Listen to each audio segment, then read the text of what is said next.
why I left this computer on. Because I have a habit of doing that. So I did leave it on. Did it hurt the computer? No, it didn't hurt the computer. But now, for those who were in my Aquarius Club this last night, I had a spiel about purity. Impurity, I left the computer on. Impurity and perfection. You can count how many things that you have done in your life that were impure. And I'm sure there's going to be lots of things. And everyone has done something that impurifies them. Nobody is pure. Nobody is perfectly pure. Period. Truth. Nobody is perfectly pure. And every single person has done impulsive things that they regret. Yeah. You know, if you tell me that you haven't done those things, well, get off this planet.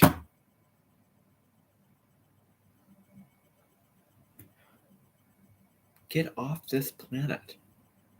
You may not remember, but you've done those things. You have done those things. We don't do those things all the time because we learn as we grow and live and experience our lives, don't we?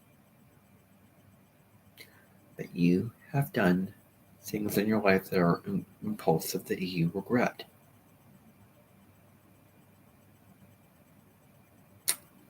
Yeah. I may make a really bad video. I may choose to privatize it or make it unlisted, but I'm not going to get rid of it. I'm not going to get rid of it because that's true. Like, even though you're getting rid of it, you can't change the fact that you made it. And so there's the impurity. You know, just have it be a representation of the flossomeness of life. And release the need for perfection and for you, to be perfect. There was somebody in, what's it called? The Good Place, Shady Anagonia, I think his name was, who had the most difficult time trying to make a simple decision. I'm here to tell you, lose and surrender the need for it to be perfect. Just make a choice and be okay with what you choose and release the attachment. Just, excuse me, this is me stepping away from, spirituality here. Okay? But I'm going to be blunt. I mean, I'm in Aries. I'm going to be blunt. Suck it up and make a choice. And be okay with it. Just make a choice. And don't change it. Don't second guess. Just choose and get on with your life. So what if it's not perfect? Just make a choice. You obviously have to weigh one decision versus another depending upon how important it is. For example, if it's a small decision, well, then just make a choice. If it's a big decision, well, that may mean making out the pros and cons. Now, I did a TikTok video about if you have trouble making a choice, flip a coin after you weigh out the pros and cons. I had a comment saying, I don't think, something along the lines of, I don't think that you're going to make it through the upcoming Civil War. And I was like, you can't sit here and say that there's going to be a Civil War. I mean, you can predict certain things, but it's not a guarantee. Of course, when you're on the battlefield, you can't stand there and weigh out the pros and cons. You have to just make a choice. I can't think of everything. I can't think of every possible outlet in life and just tailor it to everything. It's not just black and white. There are nuances and there are complexities. It depends upon the situation. If you're on the battlefield, well, just make a choice and lose the grip of the attachment. I don't think that Shidi and Ngoni would make it on the battlefield because with the guns ablazing and with everyone running, and I don't know. I think that would be challenged. So yeah, some of those strategies don't work in the battlefield. Of course, but that's that situation. I'm talking about most situations when you do have the power to do that if you feel indecisive. So it depends upon the situation.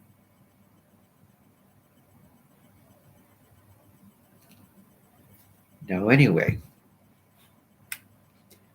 what I wanted to get to today, I wish I had an audio recording to play for you so that you could hear Jessup's voice. But guess what? You've heard his voice.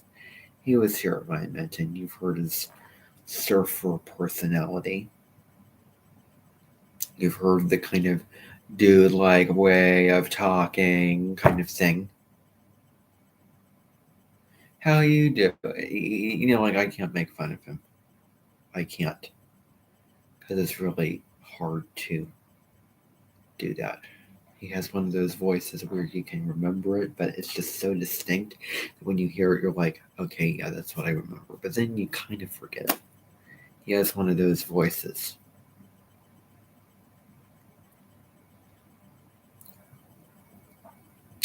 I never saw him out in the hallway talking to anybody besides being in the classroom. Well, that's a little bit different than today, but for those who did watch that live stream before I was going to go in to the classroom, the one where I was, putting the phone, trying to hide it because people were passing, that was the one that I did. I'm sorry if I was a little timid or, quiet, and you may have to hurt it up. And I was like in the night in the museum, it was like I was on the battlefield and I was trying to keep something secret because someone would see me. And so if you perceived it that way, I'm sorry. I don't want to look that way, and I don't, and there's part of me that doesn't feel comfortable, that feels embarrassed doing it. But yes, there's another part of me that wants to do it and does it. I feel totally comfortable right here, and this is a much better version of me. I think that you can all agree. Much more authentic. I'm expressing myself. I'm not limited by the external. Blame the external. Don't blame me, because when you're in a public situation like the building and you're trying to speak on a live stream, I'm sure that you would do the same thing with talking in that tone and quietly. But I hope that you could hear it. You may have to turn the volume up on the live streams because there's more than one to be able to hear what I'm saying. But wow. I'm going to give myself credit for doing those live streams and not feeling like I couldn't get all my words out. Like I did those live streams and I could get all my points across that I wanted to make, and I had, enough time. Granted, I had to rush to get to my composition class, but I was real about that. Of course, if I, didn't watch the time or whatever, just assume that if I abruptly stop the live stream, because I may do more of those while I'm over there, just assume that when I stop talking, just assume that when I hide the phone, I have a good reason for it and I'm not doing it randomly. Okay? So, yeah, I have to stop the live stream because I see the time and I can't go on and, I don't finish all my points. Then, yeah, that's what it is. And it's not perfect. Big deal. I'm not about perfectionism. If I feel the urge to go to the restroom and I am suddenly in the middle of something and I, leave and something's running and I just abruptly stop my point, well, I have a good reason for it. So just know that. But the points that I was making in that live stream was, I hope it's not going to be too eventful. I hope it wasn't going to be draining emotionally, energetically, psychologically, like the last time. And, I am being nitpicky here. I just want to acknowledge and admit to that. I'm being nitpicky. I could find some bullet points, though, of flaws, of negatives worth talking about. And, it certainly was more sort of neutral, yet I have some thoughts and I do want to share them. Just overall, before I get into the bullet points I've written down.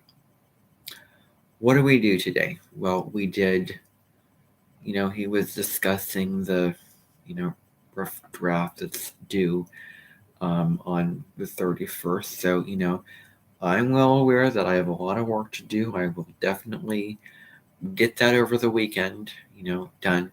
This is, there are boundaries.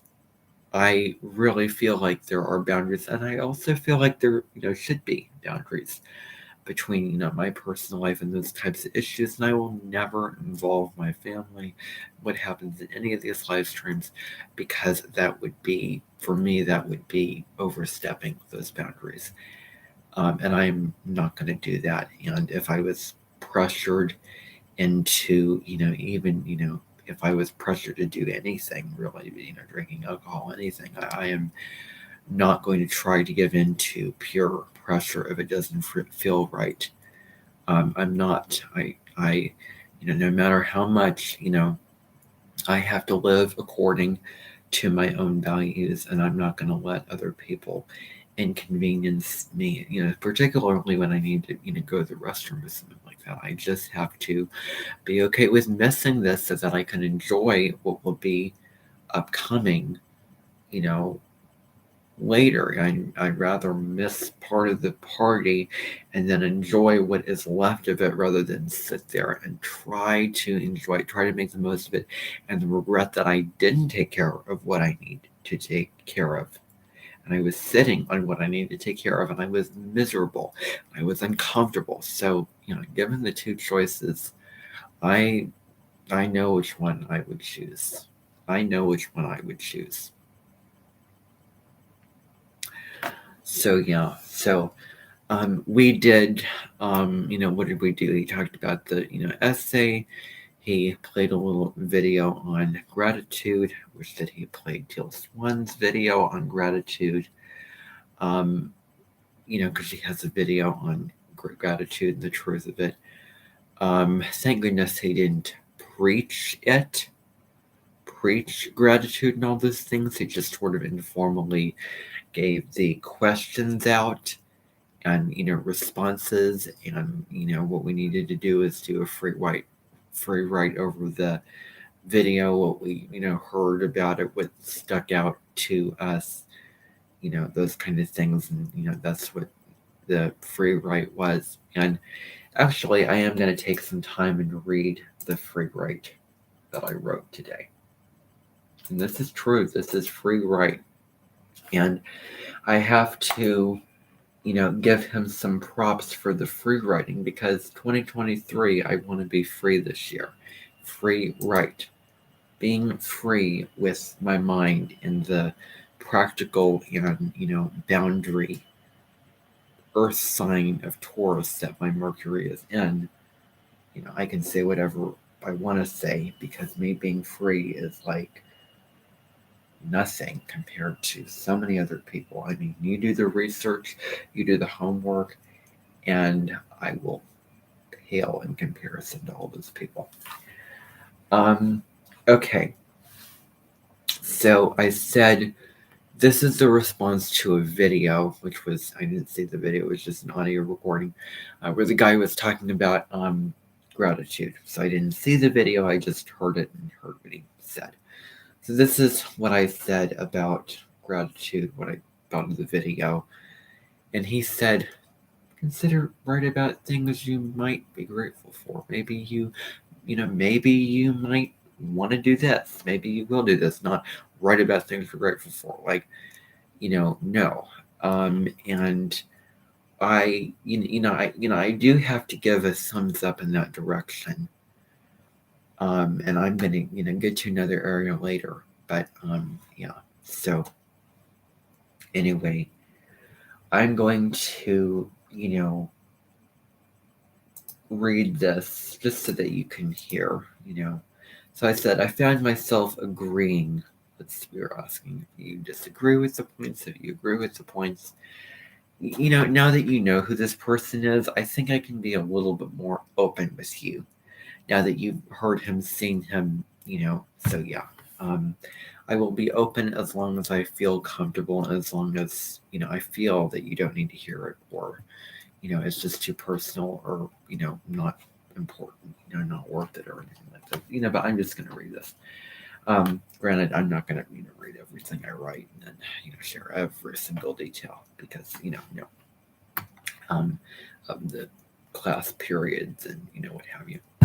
I'm not going to do that, but I am going to share what is important to me, what's on my mind, what I, feel like I want to share, whatever it is, if it's important to me, it means something to me, and if it's worth talking about, I'm going to share it. If I have something to teach or explain or a point that I want to prove, I'm going to share it.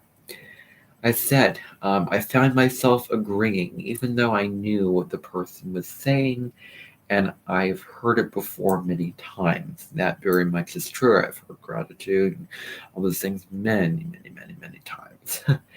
When you are going through a tough situation, don't forget about what's positive in the situation. There are so many people in the world suffering and have it worse than you. However, there are perils to gratitude. We need to be aware of not using gratitude as a means of negating what's negative that's a problem and what's bad and wrong. It's not wise to use gratitude in a way as a way of avoiding pain or being in a bubble to when you are resistant to someone going through a rough time. I have heard everything before and I didn't really find anything that stood out to me. It is wise to acknowledge how you are feeling and surrender to it, not to resist how you feel, but to feel your feelings. And as you are sitting with the negative emotions, maybe you will feel your way to gratitude. Now, thoughts create emotion, but there is a difference between that and resistance towards what you're really feeling. I'm grateful for so many things, and it's a term that gets used a lot. I'm grateful for my family, the fact that I enjoy making videos and writing posts. That is true. And all of the abundance that is information to engage in, despite feeling like I have sabotaged my opportunities for exploration. That much is true too. So I'm acknowledging what is true. And yet it could be better. It could be more, there's some grammar stuff there, but it's a free write, you know. So it's about losing the grip on needing, the T's, dot the I's, cross the T's kind of thing for it to be perfect again. So, that's great. In that, aspect of it, area of it. So I really am not against the whole free writing thing, at all, really, you know. So yeah. So I mean that's what I wrote, and so I will, allow it to speak for itself. I'll say that, yeah. So that was true for me, and it's a free write, and I'm gonna write what is on my mind, what I feel is important. I'm not gonna be afraid to rebel, get out of the box. If you're telling me it's a free write about this topic and I can't say what's honest, well, guess what? It isn't a free ride anymore. If there are any restrictions, it's not a free ride anymore. Now, granted, we needed to write about a specific topic, but beyond that, it's supposed to be a free ride, and it's a free ride for a reason, So, yeah, I'm sure that we don't want a sky with dark clouds. We want it with, sun and, blue skies. Okay, but so anyway, now, the first thing, by the way, also what we did, was we just went on a website, listened to some, literacy narratives, people submitting their videos or writings about, their the strategy that's helped them become happier, emotionally, spiritually, psychologically. And so we did that. We also just went across to another building to see the writing center, the writing lab. And at that point, getting specific because I feel comfortable doing so, he wasn't wearing a coat when he was walking outside, and he was dressed up in spring weather, short sleeve shirt, pants, and holding the writing book in his hand as if to say, "Oh, I'm a writing teacher, and this is how you need to see me, and I am playing into a stereotype."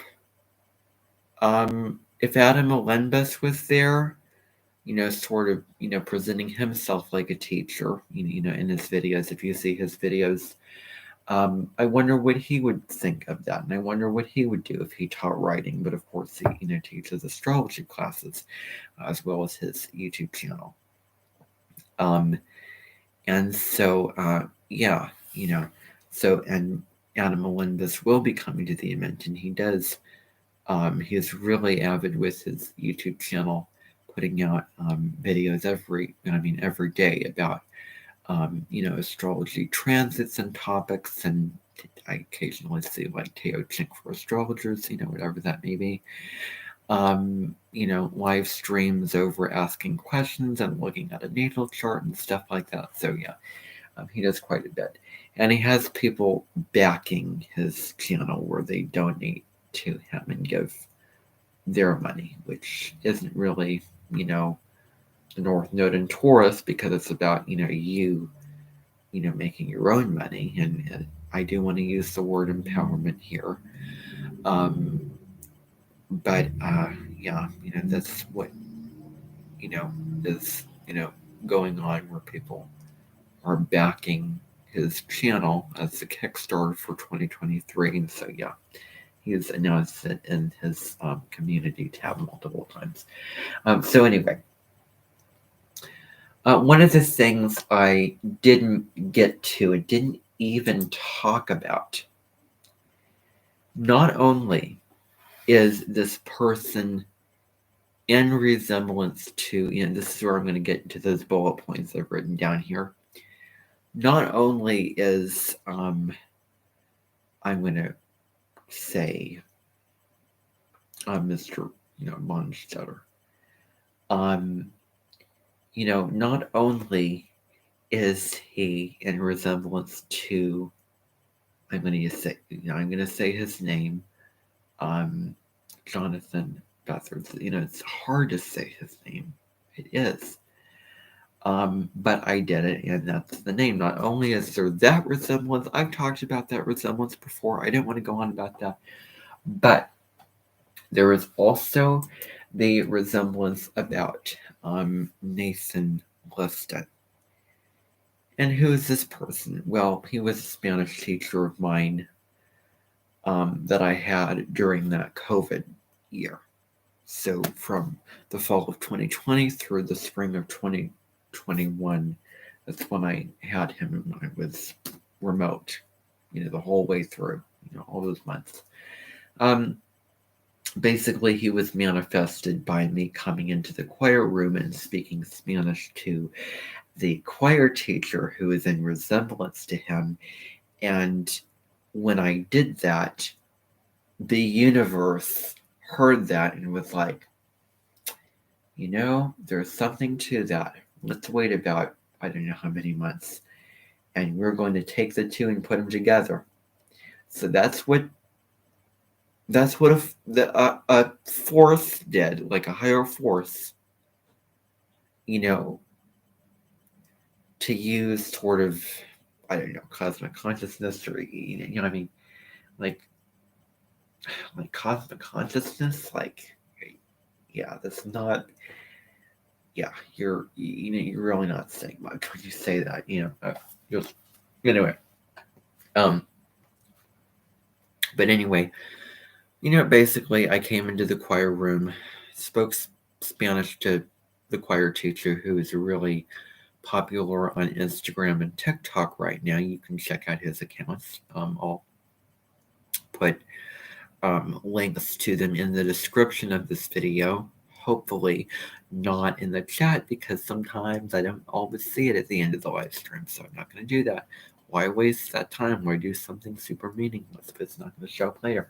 So, when you're done with the live stream, why put links in the chat if you don't know if you're going to see the chat box after you're done with your live stream? Because sometimes I see it after the live stream, sometimes I don't. So I am going to put that in the description. I am going to put those links in the description. But anyway, I, again, went into the choir room, spoke Spanish to him, and he was like, what are you doing? The teacher, Miles, that was his name. If you think about Colin Bedell, the choir teacher that I had is in resemblance to him. So, there are some similarities there between, they're both Geminis, born in May. I'm not a Gemini, even though I have my Venus and Mars in Gemini. So Mars is my ruling planet as an Aries, it's in Gemini. So, that, really is important, in your chart and considering your astrological chart. But, anyway, so,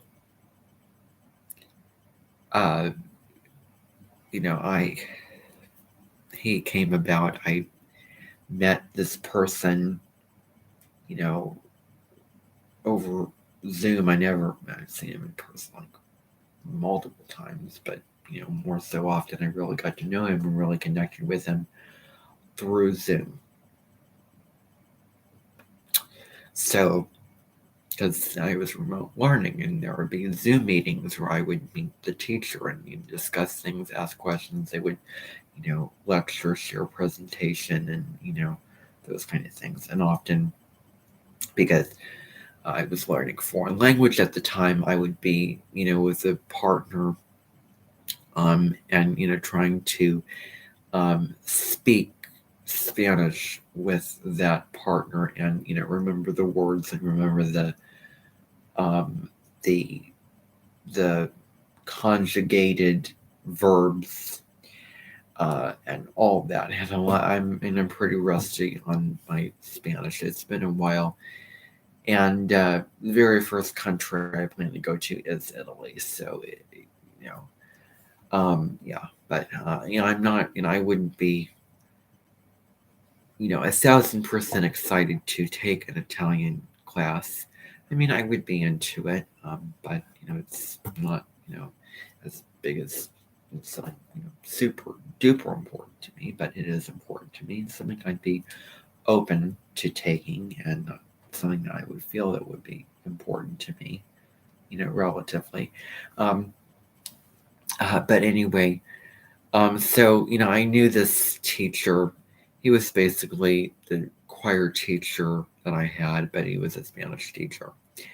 He was teaching in several schools, teaching Spanish language and culture, because you can't separate the language of Spanish and the culture of like Hispanic culture. They're sort of woven together. So anyway, he was really creative, of a personality, liked to have fun with educational activities, but fun, interactive, engaging activities. Young, tall, mushroom voice, mushroom voice. This teacher that I'm having for writing is in resemblance to him. He taught in Santiago, Chile, which is a part of Latin America, and he seems like he has a similar philosophy as Nathan Liston. Jessup values interaction, group work, collaboration. He does little activities where people engage with one another, questions to consider. Free writes. I also remember that Nathan Liston did free writes, so they do little activities, and they definitely value engagement in learning, and they really know what they're doing in that way, and um, and they're tall, thin men who are chill, conversational, social, in a really in their unique kind of way. Um, and so there is that resemblance, and I will show you that video. I will play, I'm not going to do that, but I will put the link to the video of Nathan Liston so that you can see who this person is, so that you can hear what a mushroom sounding voice sounds like. That's a term I made up. So, and they also make things up. Make words up and activities up as well. So, I will put the link to that so you can hear what a mushroom voice sounds like. The whole symbolism with him was mushrooms in the air. On May 31st, which was Nathan Liston's birthday, May 31st, 1992. So he is a Gemini, I think, also having the moon in Gemini. So a double Gemini new moon baby. Sun and moon in Gemini makes for a very introspective, more introspective, reflective, internal personality type. And that's, Deborah's niche is personal astrology, and that's her part of her area of expertise. So there is that resemblance there between both of them. And if you consider, for those of you who were here at my Midton 2 years ago in 2021, in May and June, you probably remember, maybe Nathan Liston came to my Midton, maybe not. But you can watch the video of Nathan Liston, because there is a video of him. There is not a video for Jessup Monstetter. Nothing like that out there. But if you consider the traits of Jessup and you watch the video of Nathan Liston, maybe you can see the similarities of what I'm talking about in terms of personality traits, appearance, all this kind of stuff. Face pick, I don't know about that, but anyway. So there is that resemblance. Another thing happening today was, what time is it even? It is like 8:05. Oh, I have a feeling this live stream has gone on for quite a bit of time. Anyway, another bullet point. There is this student in the class. His name is Luke. And he is older than a lot of the students in there, including myself. Yet because he is a student, a peer of mine, I feel like I am engaging with somebody who is like at my level in terms of age. I feel like I'm engaging with another peer, or somebody my age, as opposed to somebody older. But seeing as he is a student, I mean, that's what, seeing as he is a student, well, that's that. And that's the reality of it. But that's what it's like when you go to a community college, specifically community college. You are with people who may be older than you or younger. Maybe there's a young prodigy in your classroom. Maybe there's like, a 70-some-year-old woman on TikTok who makes videos of updates about how her classes are going and her peers and her experience with them. So there may be older people, maybe older adults, maybe much older people, who live longer, who have more, more knowledge, more wisdom, kind of thing. But so they've experienced more, that kind of thing. And so he is older. His personality is similar to Jess's personality. If you have heard his personality, then it is similar. He has that similar way of speaking, the dude-like way of speaking kind of thing. Not my thing. I just want you to know that that is not a personality type that I am a fan of. It is not my personal preference. It isn't the person that I would choose to be with, live with. It isn't a personality type that I would maybe, depending on the person, want to engage with. It isn't a personality type that I feel the most myself or comfortable or in my element with. And it does not feel right for me being with somebody with that type of personality. It does not feel right for me. There's a card in Woto, Call Up Baron Reed's Wisdom of the Oracle. Call Up Baron Reed, the spiritual teacher, founder of Oracle School, Oracle card expert, and author, book author, recording artist, song artist. She has a YouTube channel where she does video, oracle readings every month, and other, and she has a podcast called Inside the Wooniverse where she has conversations with, people in the spiritual, field, astrology, other things. So yeah, and that's what she does. More, I'm sure. But anyway, she has a card in one of her oracle decks, which is not for you. And I don't feel like it's for me. And so, well, I have a feeling this is going to be a long live stream. I just have a feeling about it. So I'm going to try to be to the point as I want to be with these points. Sometimes it's exhausting to have to sit here and explain everything that I think and everything I feel.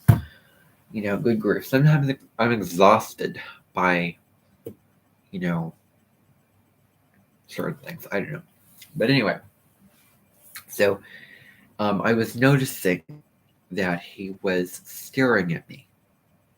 I was on my computer creating this list that I'm looking at here. Now, unfortunately, I can't share my screen, but I was just doing my own thing, and I just saw him looking over, and I found that a little bit invasive and a little, like he was nosing in and, prying in what I was doing, and I felt kind of uncomfortable doing that.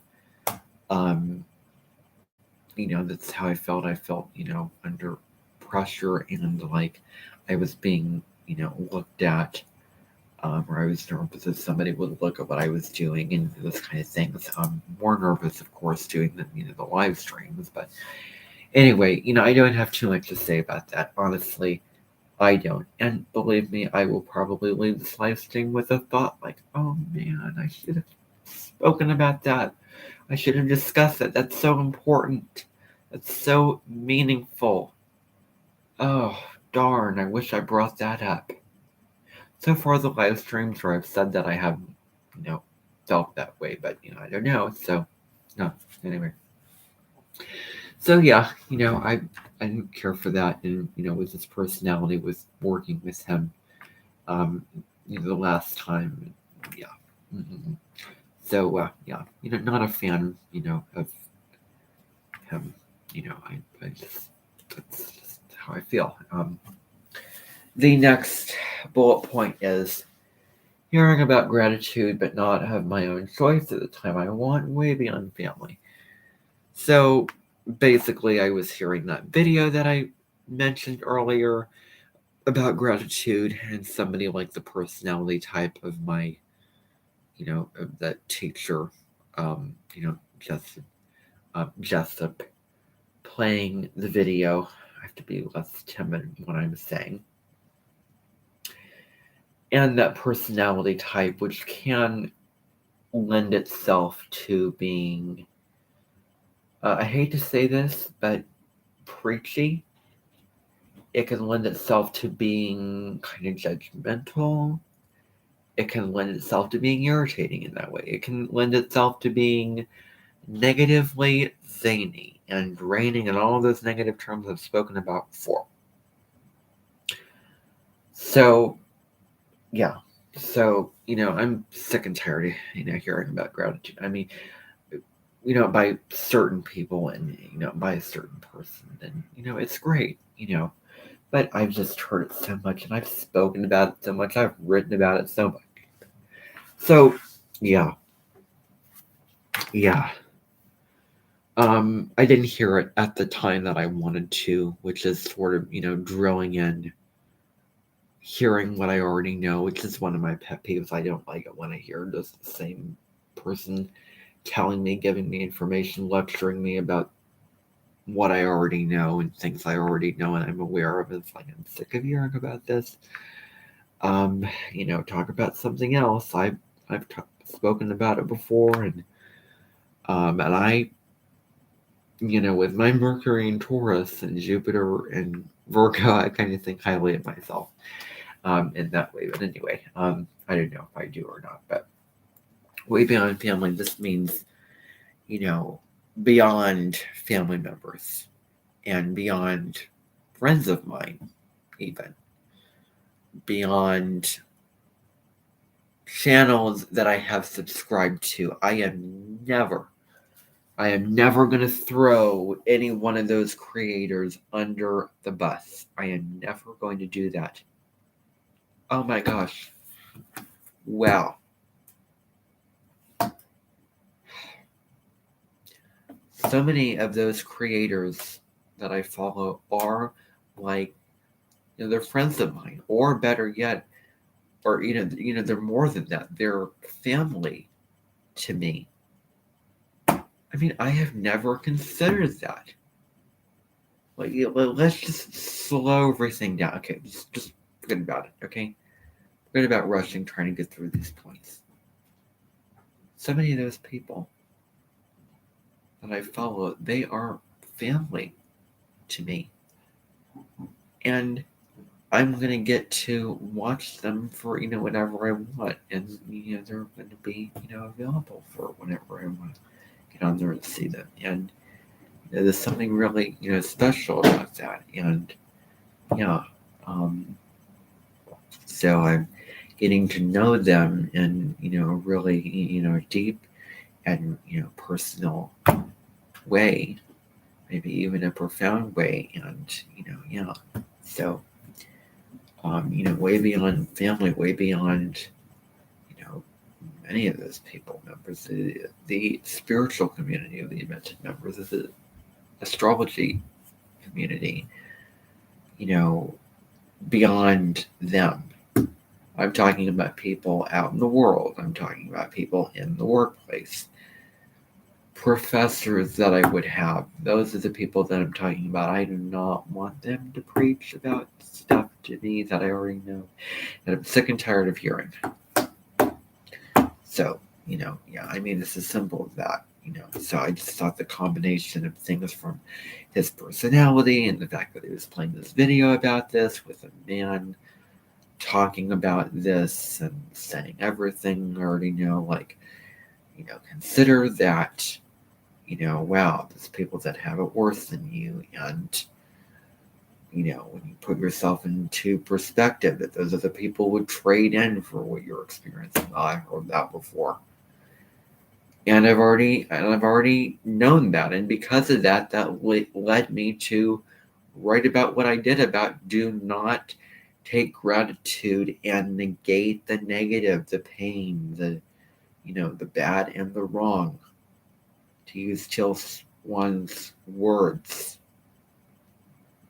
do not use it as a tool of abuse and hurting somebody else, and not holding space for what they're going through that may be difficult or uncomfortable, or really, and this sounds super ignorant here, negative. So hearing about things I already know. What can I say? That's another little note here that I also want to sort of make is there was another teacher that I knew, another professor, and he taught concert choir. And this was last semester. He taught concert choir. I agreed with so many things that he has said. He was pretty good, and he was, definitely, I should acknowledge that he took the high road of people that I have known who have a similar, personality. He took the high road. And I don't ever remember finding flaws or disliking or being against this person. Save for, the music choice, but that was only temporary. And at the end of the concert, I really wasn't against it at all. But so, he took the high road.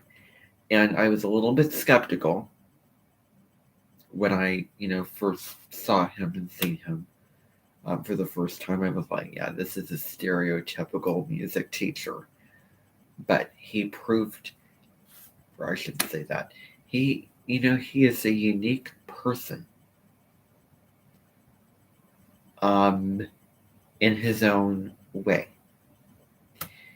And I've known people that are like that.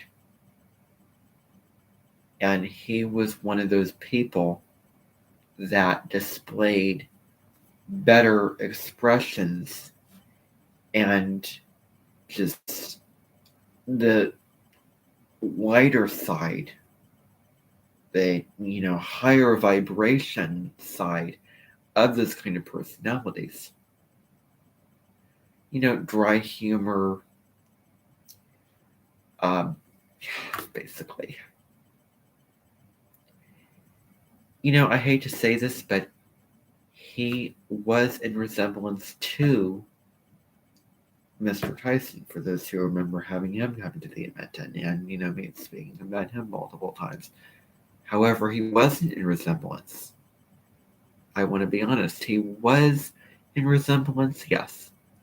But he was a better person than the other person. That's how I felt. So in a way, he is, but then he really isn't. So now, to put him in comparison to Jessup, who was a combination of so many people,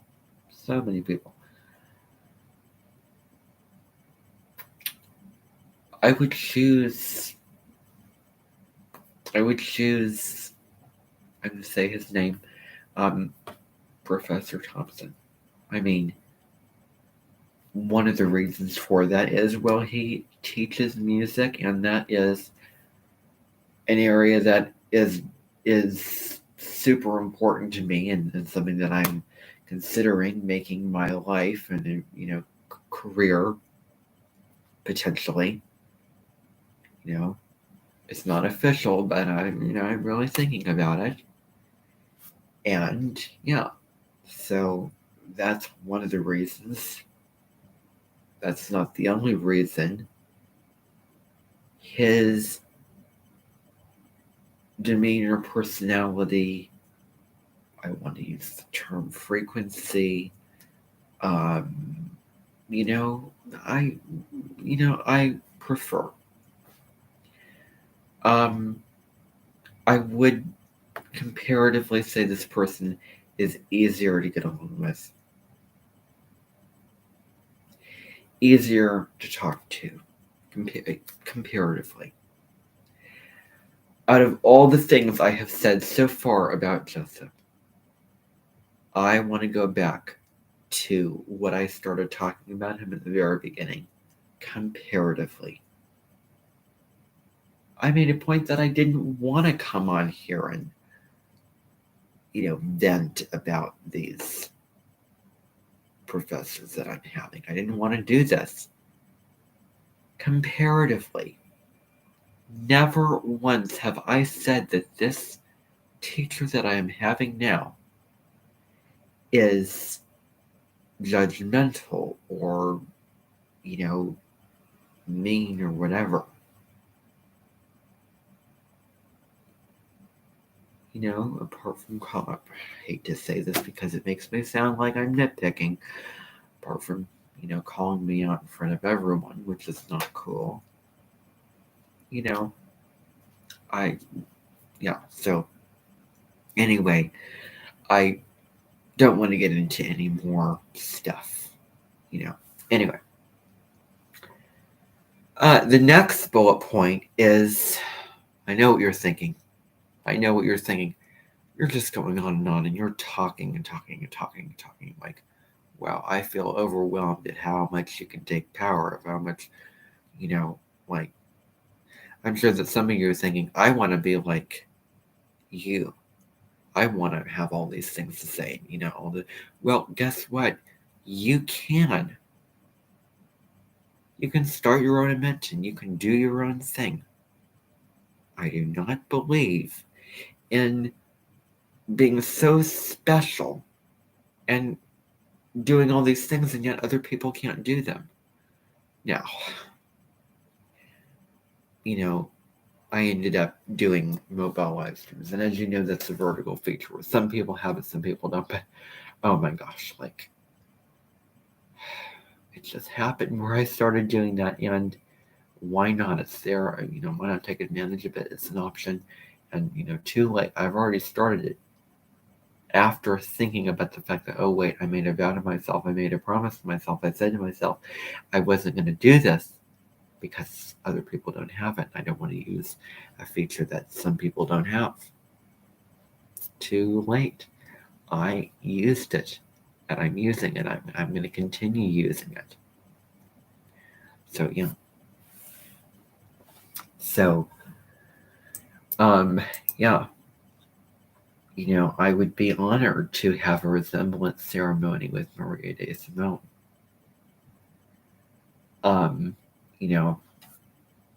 So, yeah. So anyway, the next bullet point. Jessup teaching like how I used to teach. Repelling magnets. My changed beliefs about forcing people to do things, my philosophy.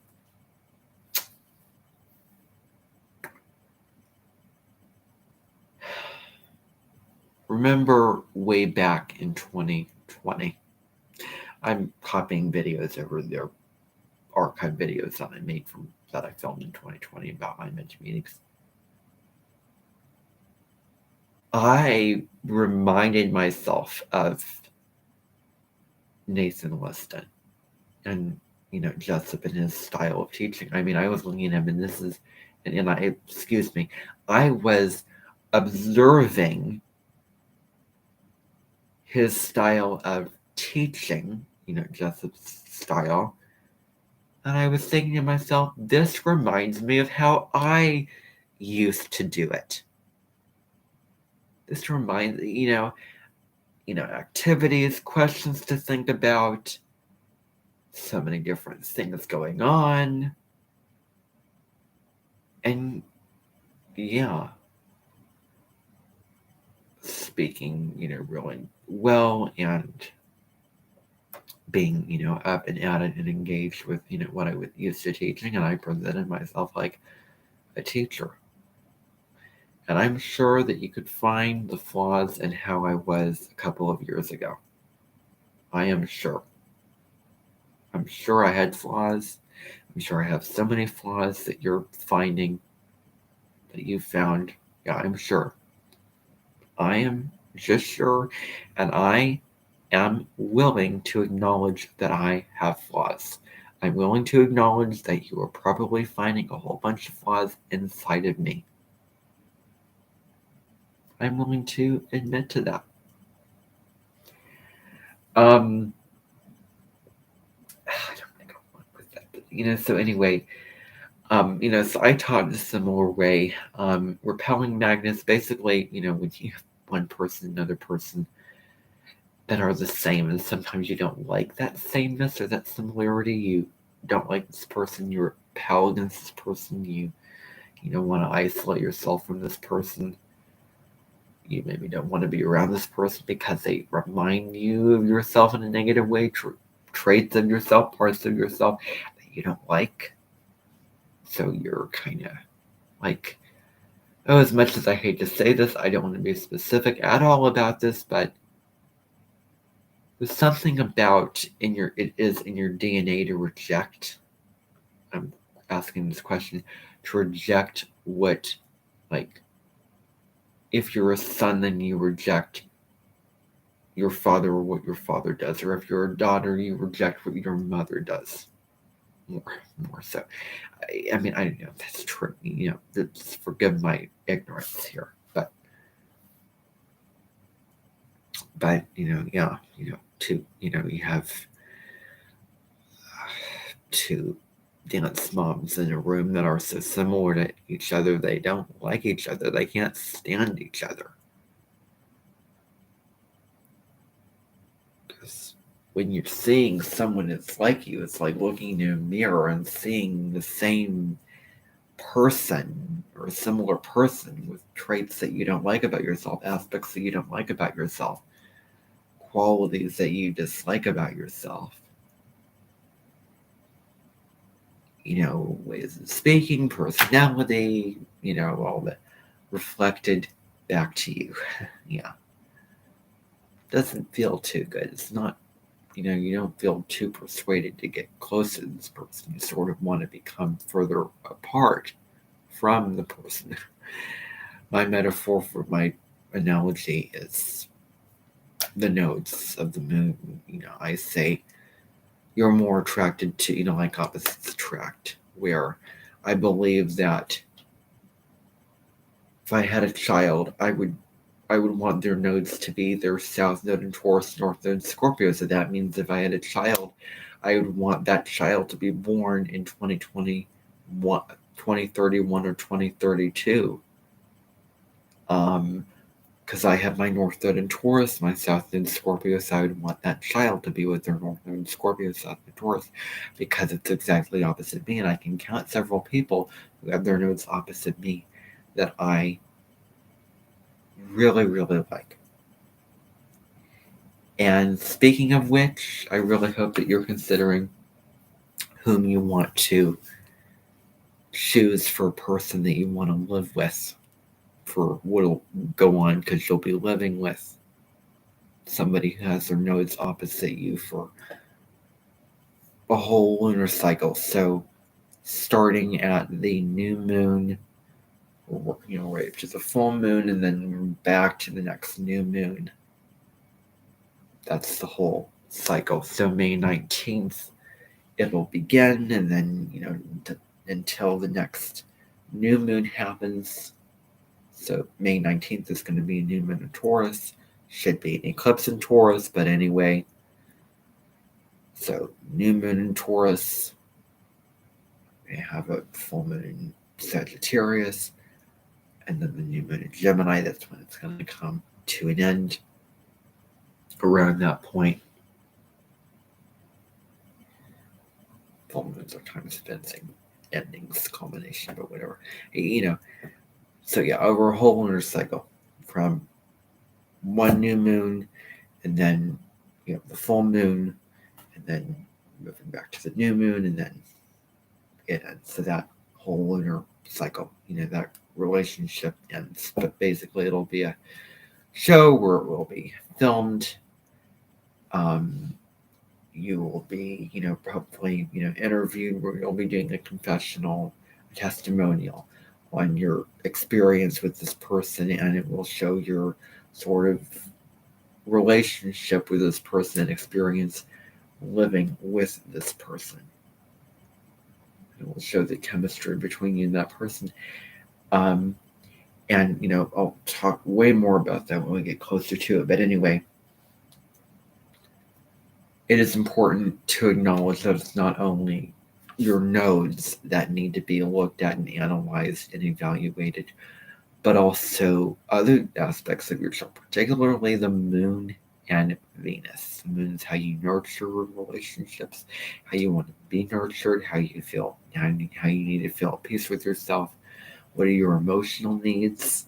How do you need to feel emotionally secure and comfortable in your relationship? And then Venus is the planet of relationships. So, yeah. Super important.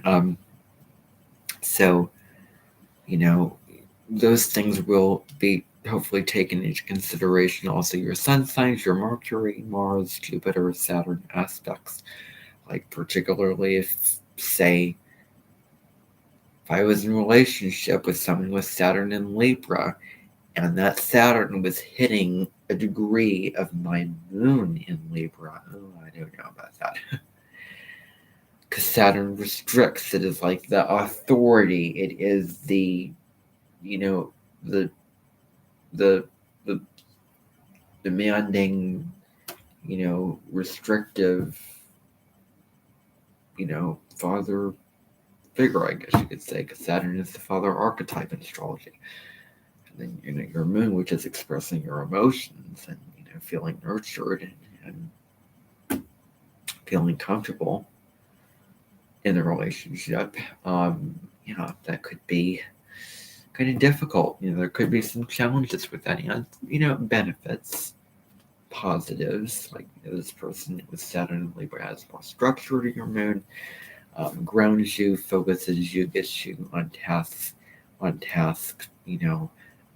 solid long-term relationship, those kind of things. Saturn is about structures in place for the long term. Don't forget that. So, So anyway,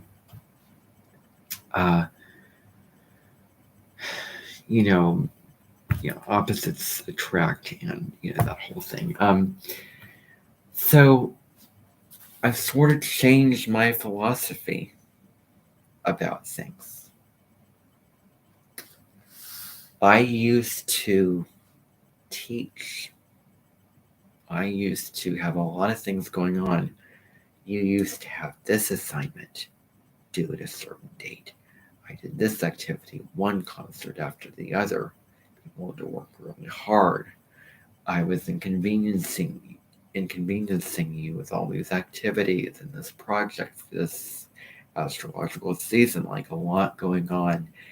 And what I would reject from Jessup also is the homework. Like, I would be really sensitive to and rejecting the quantity of homework. Still uses that term, even though we're in college, not in high school, middle school, elementary school.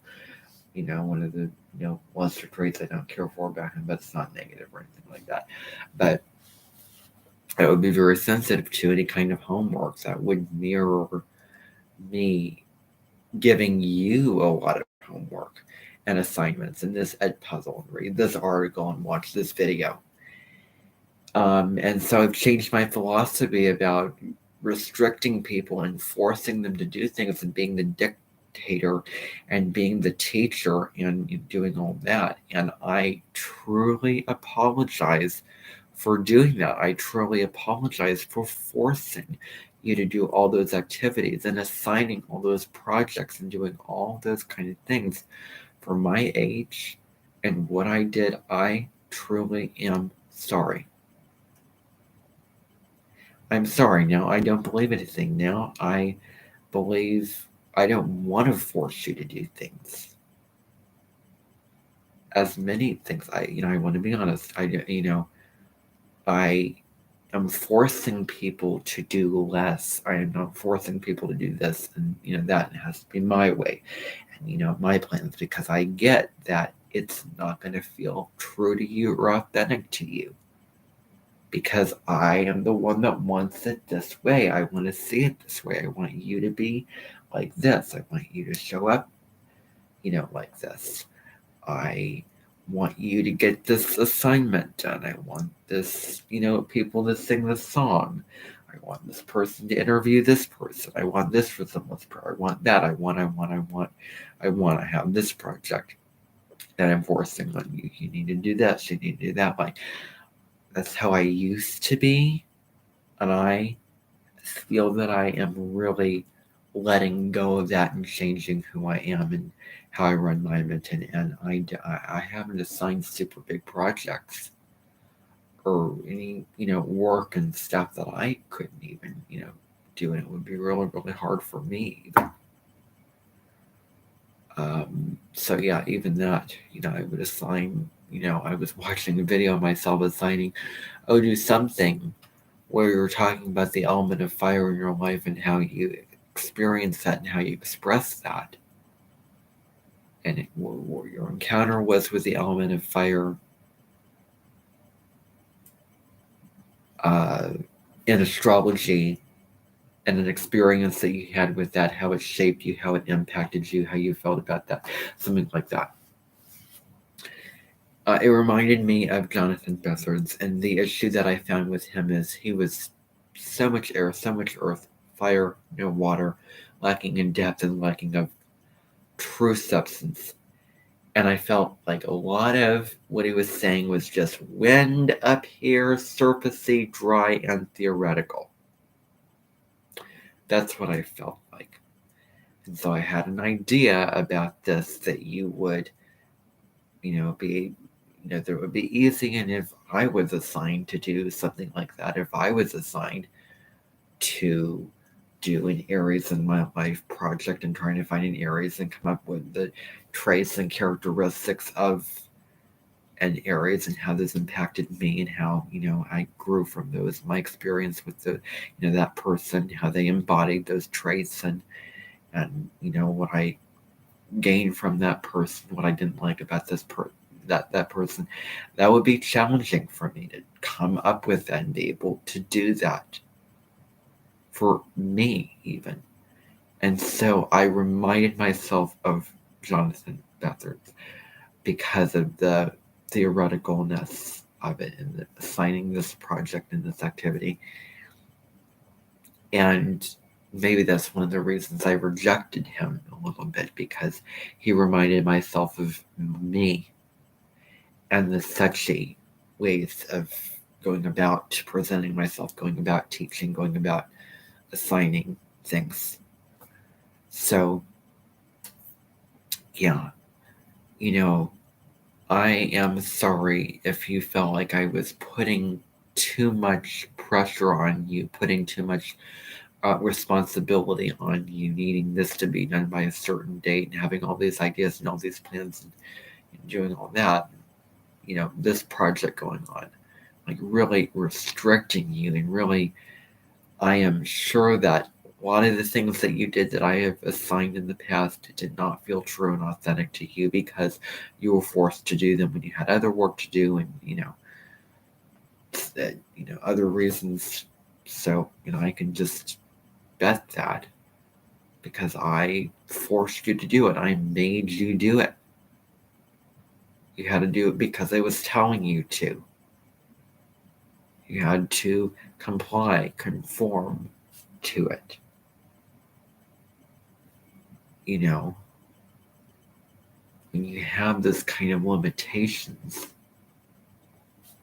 trying to do something, and you have someone limiting you and telling you, the rules and regulations, somebody else telling you how this should be done, this way, it has to be like this, These are the boundaries. These are the expectations. This is what you have to do. I'm limiting you to a certain topic or a certain way of doing this. I mean, granted, I did allow you, like, for instance, maybe I assigned a project and I had certain rules and regulations and expectations that you needed to follow, but you could choose whether to do a presentation or a poster or a pamphlet of some kind or a brochure or whatever you wanted to do, or an essay or whatever. So that's the freedom I allowed you, but that was just semi-independent freedom. Like, you could choose how you wanted to do it, but not when you wanted to do the assignment, and what exactly what exactly what you wanted to do, besides the topics that you were limited to, besides the areas that you were limited to, besides the expectations that you were limited to. And I'm aware of that. There are going to be, some things that I, still, force you to do. Or I don't want to say that, but, I have expectations. I have plans, and Annette Pines, and I want you to do it this way. I want, you know, uh, uh, you know, certain things like that. But it's much less now. So I believe in the value now of experiencing that, the value of doing your own thing at your own time and experiencing it for yourself. And, enjoying something for what it is worth. Not that you have to write something about it or do a project over it, but just experience and enjoy and live, basically. And so I'm pretty free about that now, and I'm pretty open. Like, I don't have any plans. I don't have too much projects for you to do. Certainly less information that I have to worry about giving clearly, to the point, in depth, thoroughly, making sure that you understood that this had to be done a certain way, explaining these expectations, trying to make it clear, trying to get across all my points like I'm doing now, trying to, and that was exhausting. I mean, it was fun and, all of that for me. That's the important thing, because it came from me. It was reflection to me, but it was exhausting. And also had its exhausting, elements to it. So, yeah. Nosiness, feeling uncomfortable about being watched, what I'm doing. Again, feeling like, teacher looking at me, and vibrations about the room, feeling that way, seeing the teacher look at me, or, not looking at me or staring at me, but feeling uncomfortable if he would look at me. What I was feeling at the time was uneasy vibrations, feeling you walking on eggshells kind of feeling, not knowing when someone will respond to something that I do.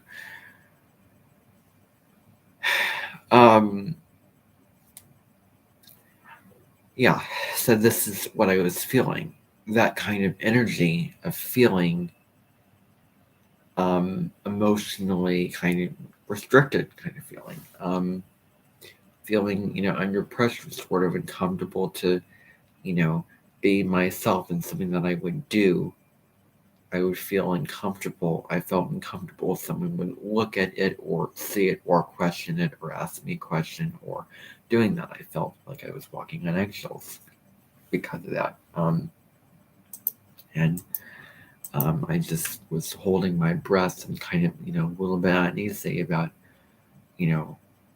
because of the intimacy about the room. If the teacher would comment, ask me a question that I would feel uncomfortable about, or nose into what I was doing, or find out what I was doing, and those same kind of karmic feelings of then feeling dumb, and feeling like I didn't like how I looked, presented myself, and I felt uncomfortable, and I felt bad and wrong for doing that. So, yeah. That's how I was feeling.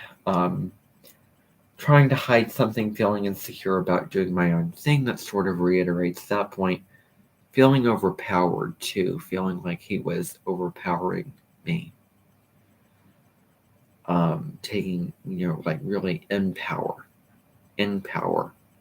standing up there, talking, presenting himself.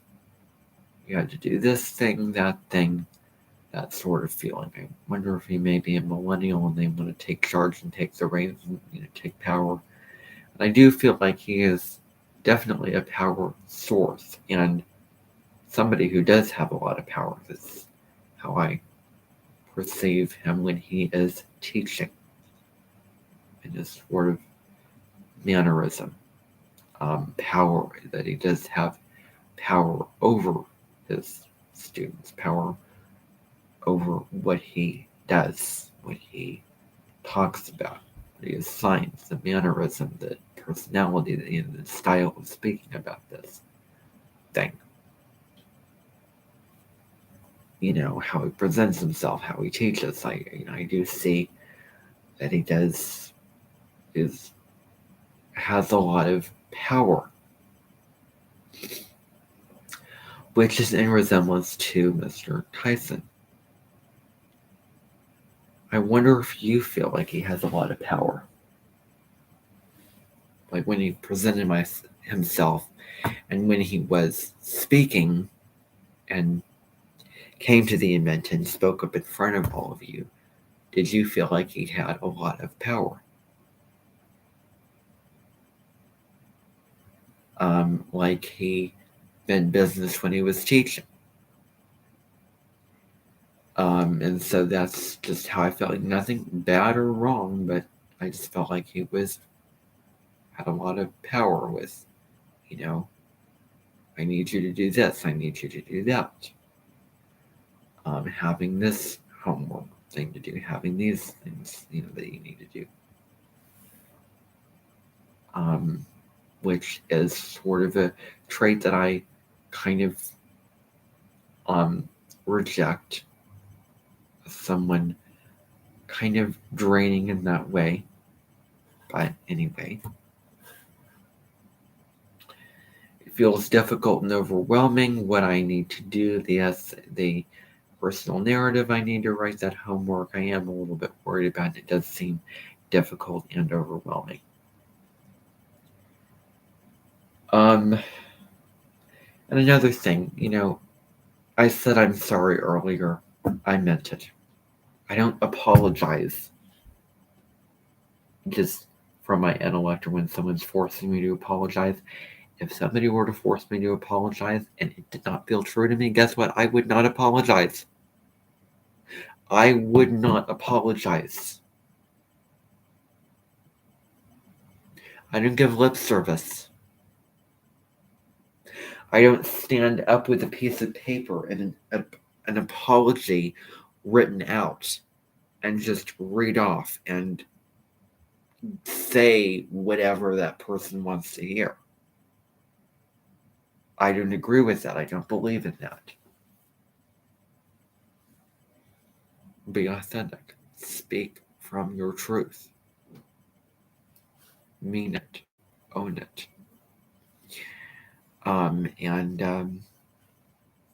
Yeah. Don't think that you have to tell me what I want to hear because I have an idea and I want this to be this way. Just be honest with what you feel and what you want. And I will, accommodate for that. So don't tell me what you think that I want to hear if it's not honest and, no.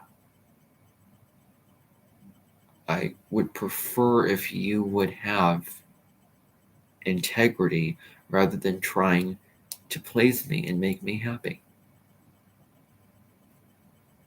So, yeah. Yeah. feel comfortable with something that I'm doing, then, tell me. If you don't like something that I'm, doing, or you don't agree with it, or or you reject this quality of me, you don't like, how this way I presented myself, if you are bothered or uncomfortable with how I address someone or speak to somebody or respond to something, or or something that I give you to do, or a plan or a concert or a song or whatever it is, then let me know. And I would really encourage you to be open to me, because I will be open to diplomacy and negotiation and compromise, and making you happy and fulfilling, meeting your needs and making this experience, whatever it may be,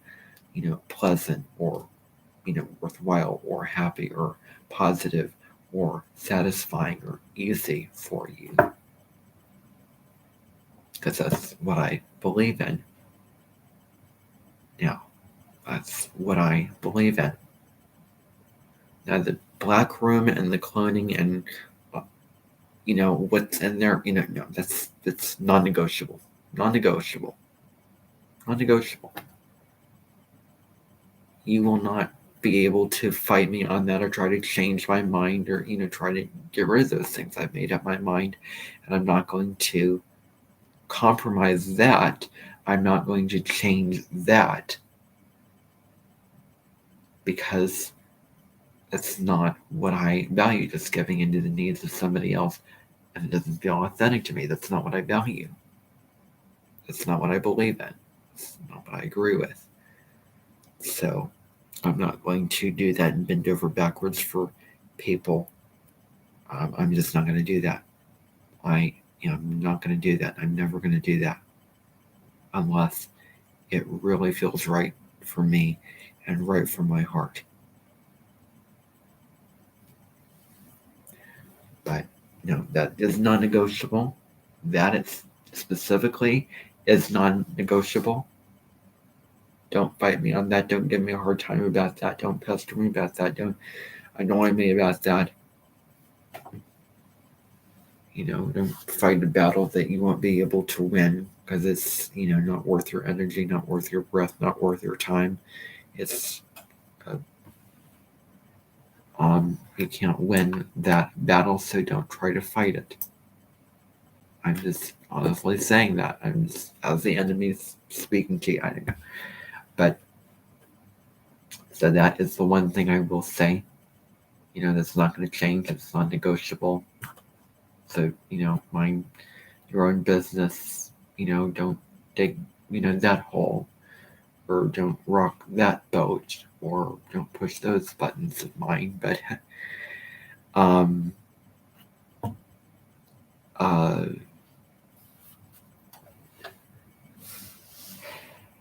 is there anything else that I want to say? It's not your concern, and I'm just sick of people bothering me about the cloning room and those objects in there. I mean, it's not their business. It's not their life. It's not their mental. It's not up to them.